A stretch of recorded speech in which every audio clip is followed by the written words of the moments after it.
Alay si Shanghai. Ki khubor na po Washington gi atho baka World Bank ka smi thoding kalapan benah ki social media.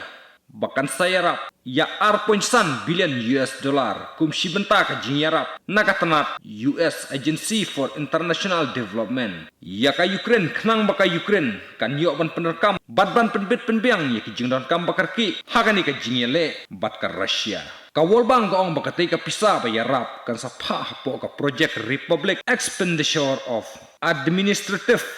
Capacity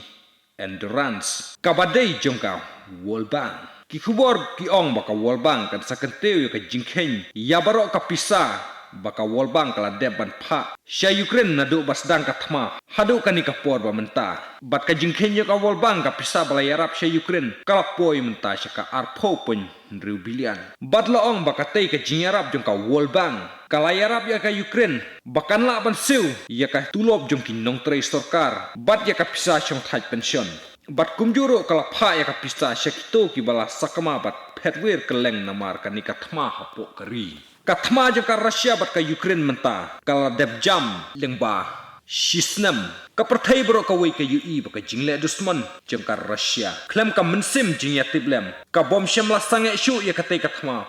wat haba ka jingya khun hapdeng jongki kam don ka jingla shiliang hakaba baro arliang hi kila shunne sa haju wat la kata loong baka Ukraine ka dei kari ka bala kham du nong namar kam dei kari ka ba khlain bor haduk kata kata banya khun persya ya ka Russia ka balong kari ka ba khlain bor haduk kata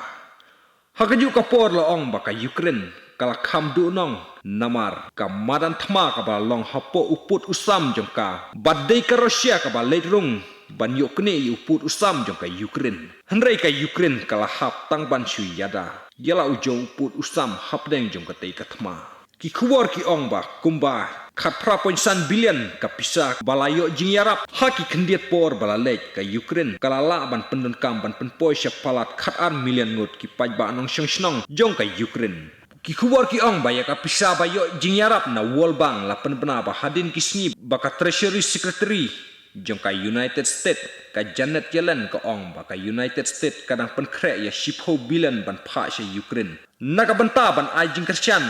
ya ka yo ka kod jong ka Ukraine hapren ka jinga khun thma persya bat ka Russia ha ka bakal haban yele teng e banam syak ni yala ujong uput usam ya ka project bala pha pisa da ka World Bank lawan ra khnang kum si benta ban penduna ya ki jingjur ki kam bam sap hnrei ka World Bank kala penan kam lang ya ka tei ka mang tengkan naka benta ban ajing Christian ya ka yo ka kod jong ka ri Ukraine ka bala sya hir thma bat ka bala du nong bha menta bat ka jing syak hernam ding dusman ya ki shilem trekam ba pher jong ka Ukraine kila hab ban shu shong dum klem boarding tat hadu kini ki por pa mentah ki khubor ki ong ba kumjuru ka te ka pisa ba ajingerap ka USAID on sa pha syaka sarkar Ukraine hadin bala deb ban yo ban bu jingkhen da ka World Bank bad la ong ba ka te ka pisa ba yarap ka bala kot syaka $4 billion bad ka bala penpoi sya Ukraine tat hadu kani ka kenti ba menta kalong baki riba pher kan top ya kan United States, Britain, kan Netherlands, Spain, Norway, Germany, Canada, Switzerland, Sweden, Denmark, Australia, Finland, Ireland, Lithuania, Latvia, Iceland, Belgium, bat kapisa bana Japa. Kibalayo jingkhen da ka World Bank. Kublai shibon.